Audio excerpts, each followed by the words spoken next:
आज की खूबसूरत बात के साथ अपनी बात का आगाज करूंगा। कहते हैं गलती मानने और गुनाह छोड़ने में कभी देर मत करो, क्योंकि सफर जितना तवील होता जाएगा वापसी उतनी ही दुश्वार होगी।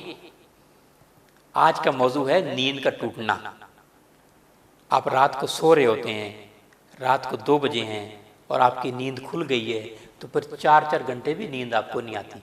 कभी इस करवट बदलते हैं, कभी ये करवट बदलते हैं, कभी पीठ के बल, कभी उठ बैठते हैं, कभी मोबाइल की तरफ देखते हैं, कभी टीवी की तरफ देखते हैं, कभी किसी का फ़ोन सुनते हैं, क्योंकि नींद आपकी उड़ गई होती है, नींद आपकी टूट गई होती है, तो फिर इतनी जल्दी नींद नहीं आती। इसकी वजूहात क्या हैं?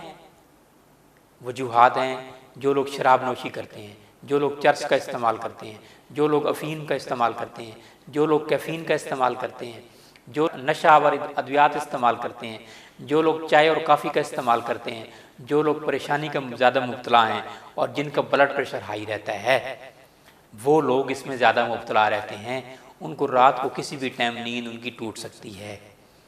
तो इसके लिए क्या है, अल्लाह ताला की नेमतों से आपको इलाज बताता हूँ जो बहुत सस्ता और आसान इलाज है।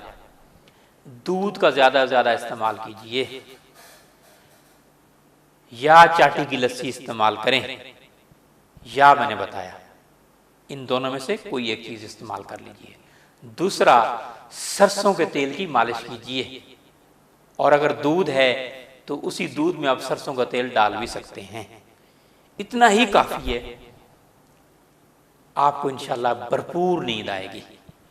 और अगर कानों में भी तेल डाल लें, नाक में भी एक एक कतरा तेल डाल लें, तो ये और भी ज़्यादा मुफीद है।